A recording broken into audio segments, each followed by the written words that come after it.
Maximum बच्चे इस type के क्वेश्चनों को देखकर अपने एग्जाम में स्किप करके आते हैं, बट मैं आज आपके साथ इसकी एक ट्रिक डिस्कस करूंगा जिससे आप इस क्वेश्चन को 5 से 10 सेकंड के अंदर सोल्व कर लोगे। इस क्वेश्चन में आपको दे रखा है कि एक आयताकार पार्क है जिसकी लंबाई 60 मीटर है और चौड़ाई इसकी जो चौड़ाई दे रखी है वो 40 मीटर दे रखी है, और इसके बीचों बीच एक सड़क बनाई गई है और सड़क एक दूसरे को एक चौराहे पर क्रॉस करती है। और इसमें दे रखा आपको जो शेष पार्क है इसका एरिया आपको दे रखा है और रास्ते की चौड़ाई यानी ये चौड़ाई है जो वो आपको फाइंड आउट करनी है। आपको पता है कि जब भी बीचों बीच रास्ता बनता है उसके एरिया का जो शेष पार्क है उसके एरिया का फॉर्मूला होता है लंबाई माइनस में यानी एल माइनस में एक्स और बी माइनस में एक्स, जहां पर एल आपकी लंबाई है और बी आपकी चौड़ाई है और एक्स आपकी विड्थ यानी जो रास्ते की चौड़ाई है वो आपकी एक्स है। एरिया आपको दे रखा है 2109 मीटर स्क्वायर। लंबाई आपको दे रखी है 60 माइनस में एक्स और चौड़ाई दे रखी है आपको 40 मीटर यानी 40 माइनस में एक्स, और एक्स है यहाँ पर आपकी रास्ते की चौड़ाई।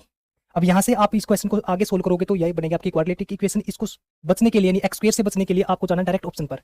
आपने ऑप्शन उठाया जैसे 9 उठाया कि आपका एक्स की वैल्यू आपकी 9 हो सकती है, यहाँ पे आप 9 पुट करोगे। यहाँ पे 9 उठाया तो यहाँ पे बचेगा 60 में से 9 गया 51, 40 में से 9 गया आपका, यहाँ पर बचा आपका 31।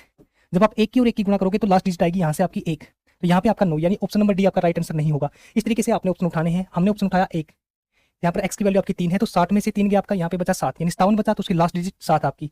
40 में से आपका 3 गया 37 तो लास्ट डिजिट आपकी 7 है, तो 7 की और 7 की गुणा करोगे आप 7 गुणा 7 49 यानी लास्ट डिजिट आएगी इन दोनों की यहाँ से 9, तो यहाँ पे आपका 9 है तो राइट आंसर होगा आपका ऑप्शन नंबर ए।